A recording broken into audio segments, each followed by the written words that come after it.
To is the third party. If Joanne or Jackie or Bobby or Johnny told me something and I wrote it, I would say according to Joanne, Jackie, Bobby, or Ronnie, according to.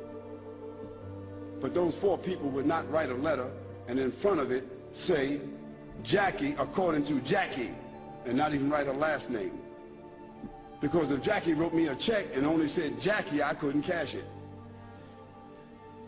And if I was a policeman and I stopped Jackie on the road and she had a license that only said Jackie, she's going to jail.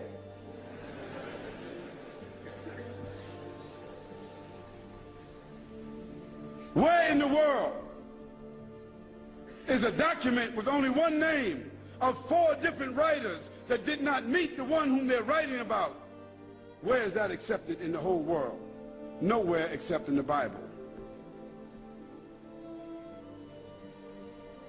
And the church fathers and the church writers and the Christian historians, they all agree that perhaps those four writers themselves were only pen names.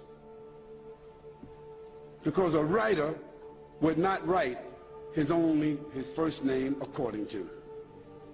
And there's a great amount of suspicion that the man called Paul, Saul of Tarsus, that because he wrote all the books from Acts all the way to the end of the New Testament, how many books is that? How many? 16, 15, 17, 19? All the books of Acts on, Colossians, Ephesians, Corinthians, Romans, Galatians, all of those books are written by whom? Paul, Saul of Tarsus, another man who never walked, who never talked, who never met, who never ate, who never prayed, who never knew Jesus Christ. Isn't that something? Now here we find four writers and another one between them that wrote all the New Testament books that never talked, never walked, never ate, never prayed, never met the man called Jesus Christ. Yet in their words, the first mentioning of the Trinity came from where? From Jesus or from them? The first mentioning of Jesus being divine, a man God, came from whom? From them. The first mentioning that Jesus is the Son of God came from whom? From them. Jesus never said in his own words any such words, but it was the men who never met him, who claimed to have written, who didn't know their last names. And Paul, by the way, before he had that vision on the road to Damascus that only he saw and only he heard, guess what his occupation was? Do you know? He was a bounty hunter, a hunter of Christians, hunting them down like animals, binding them and bringing them to where? To Rome, so that they could be executed. Now if Hitler, after killing thousands of Jews, said that on the road to Berlin he had a vision that he was named an apostle to the Jews, and he wrote 20 books that all the Jews are supposed to follow, do you think they would be following that book?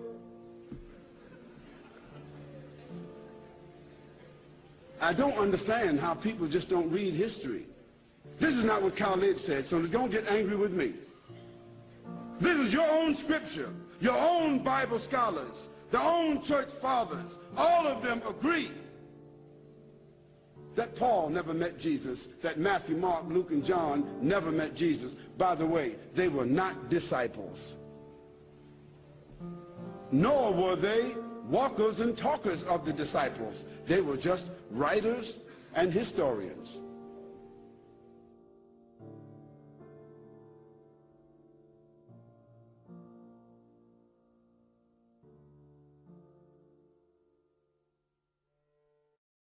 Now, we don't know where Mark actually lived. Some scholars have thought that Mark maybe lived in Rome. So let's say he lived in Rome. Mark writes his book well, how does this book get into circulation? The problem is we're dealing with an age in which there were no Xerox machines. There wasn't desktop publishing yet, no PDF files. In fact, there wasn't carbon paper. How did people get copies of books? Well, in the ancient world, the only way to get a copy of a book was to copy it by hand. One page, one sentence, one word, one letter at a time. Mark makes his book, and somebody in his community wants another copy of it. And so that person either makes a copy himself or has somebody else make a copy for him. Now, part of the problem is that in the ancient world, at this time period in the Roman Empire, probably something like 90% of the population was illiterate, couldn't read or write. So not anybody could just make a copy. And most people who could write couldn't write very well. And so somebody makes a copy.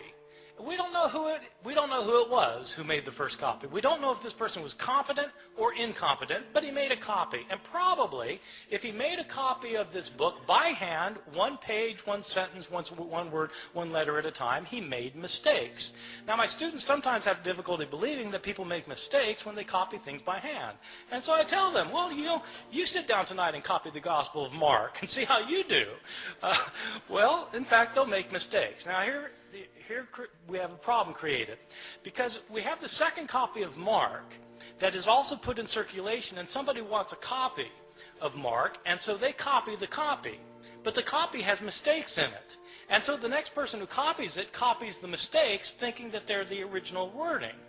And the second person also makes mistakes of his own. And so he not only reproduces the mistakes of his predecessor, he introduces his own mistakes. And then another person comes along and copies that copy, making the mistakes of both of his predecessors and creating mistakes of his own, and then that book gets put in. And pretty soon you've got copies around the city of Rome that are all different from one another. Now, a visitor comes to Rome from Ephesus, and they have a church back in Ephesus too, and they want a copy of this gospel, and so he takes a copy, makes a copy, takes it back to Ephesus. And then that copy gets copied, and that copy gets copied, and that copy gets copied. Then somebody comes from Smyrna, and they want a copy. And so it goes for year after year after year. We don't have a copy of Mark until around the year 200. About 150 years after Mark was originally written. So not only do we not have the originals, we don't have the first copies, or the copies of the copies of the copies of the copies of the copies of the copies, etc., etc. Mistakes were made en route, and these mistakes were replicated. Now, the only way a mistake gets corrected is if you're copying a copy of Mark, and you come across a sentence that you're pretty sure is wrong because it doesn't make sense, and you try and correct it. And so you correct it to say something other than what it says. The problem is there's no guarantee that you will correct the mistake correctly, right? You might correct the mistake incorrectly, in which case you've got three forms of the text: the original text, the mistake, and the mistaken correction of the mistake. And so it goes on for year after year, decade after decade. The originals end up getting lost. They get lost. They're either worn out of existence, or people figure, well, we don't need this. I've got a brand new copy of it, and so they throw it away. And all of the books of the New Testament, all 27 books, experience the same fate. And so that is the situation we're dealing with.